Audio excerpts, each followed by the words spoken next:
Cedar Point has just announced the biggest surprise of the new for 2025 roller coaster announcement season. The park will be adding its 19th roller coaster, and it will be a Vekoma tilt coaster. Absolutely nobody saw this addition coming, and in this video, we will break down everything in the announcement and what we know so far. Now, a couple of days ago, Cedar Point did show some kind of teaser. It was nothing special, and many people thought it was just going to be a small addition, like a flat ride or maybe a slide for the water park.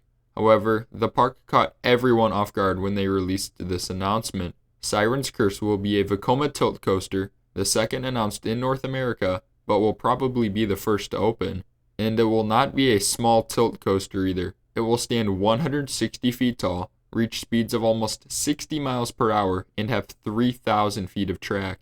This attraction will be located in between Valraven, Iron Dragon, and Millennium Force, which I think is an interesting location for this ride type. Both Valraven, which is a B&M dive, and Siren's Curse offer a similar gimmick, a first drop that hangs you at the top for a couple of seconds before you plunge down.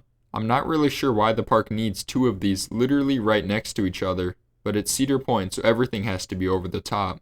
The rest of the layout will be much different than Valraven, however, as Siren's Curse will feature a fast-paced layout with quick and snappy moments, which will be contrary to Valraven's graceful and floaty layout.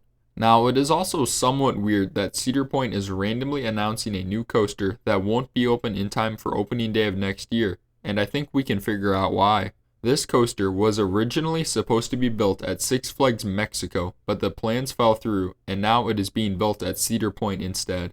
And in my opinion, it is sort of to make up for the Top Thrill 2 debacle that unfolded this year, as that coaster only operated for something like a week before being closed for the whole season. So the park will be sort of opening two new coasters next year in a sense, as a lot of park guests never got the opportunity to ride Top Thrill 2. And to be honest, I don't think Cedar Point really needs this coaster either. Don't get me wrong, it will definitely be an awesome attraction, but there are a multitude of other parks in the new Six Flags chain that could have used this new coaster.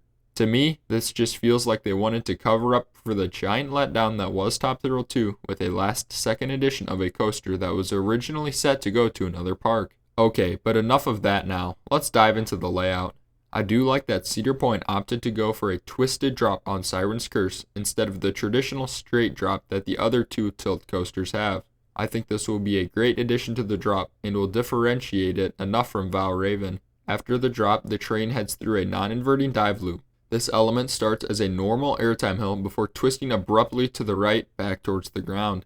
This should be a snappy and airtime-filled element, like most of the elements on this ride. Then you whip through a low-to-the-ground 0G roll. This is one of the things I love most about this layout. Every element stays low to the ground. You're going to take all of these elements at a crazy fast pace, and as I've mentioned multiple times already, this will be an extremely quick and snappy ride.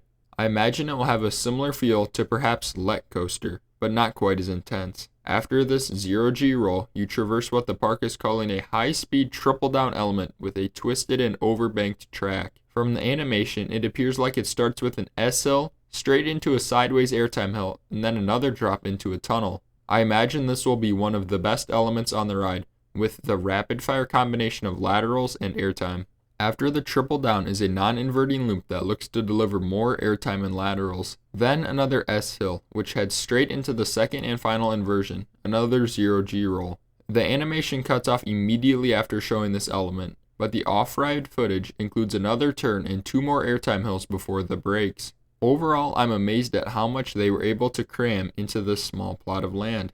Other than the old attraction that was in this plot, Snake River Falls, nothing is being removed to make way for this coaster. This is no small attraction, and the fact that they were able to fit it into the park without removing anything else is pretty incredible. I know I said earlier that it is an interesting location, being right next to Valraven, but I understand why they chose to put this right here, and it's kind of obvious. There really isn't anywhere else to go. It does appear as if Cedar Point is removing this stage area and also sort of redoing this midway, though it is hard to tell exactly what they're doing. I didn't see much theming around the ride or in any sort of queue. I wonder if this will be added later or if there just won't be any. I know the Legacy Cedar Fair had been adding theming to their major additions lately, so we'll see if this is the case. Cedar Point did call this an immersive experience, which I know could just be the park trying to market the ride, but could also mean there will be theming throughout the queue and ride. The park has said that the attraction is themed to a local myth about sirens trapping sailors with their sweet songs. I think this is a good theme for the ride, sort of tapping into the local history. According to the park, each ride vehicle will feature integrated audio and signature LED lighting on each car. I think this will be a cool touch and could add a lot to the experience. One thing I would like to note is that there hasn't been any construction started yet, at least that we know of.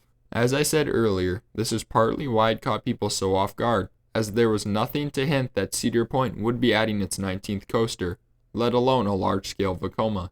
And everyone knows about the problems Top Thrill 2 had last year, as well as all of the delayed openings for legacy Six Flags coasters. And with construction hardly starting at this point, we'll see when this opens next season. And perhaps this addition will lead to more large-scale Vekoma installations in the new Six Flags chain. As enthusiasts have been saying for years, their new stuff in Europe, such as Let Coaster and Phoenix, look crazy good, and now they should have 2 of their tilt coasters opening in America next year to start building their portfolio here as well. And that will do it for this video. What do you think of this addition? Let us know in the comments down below, and as always, thanks for watching.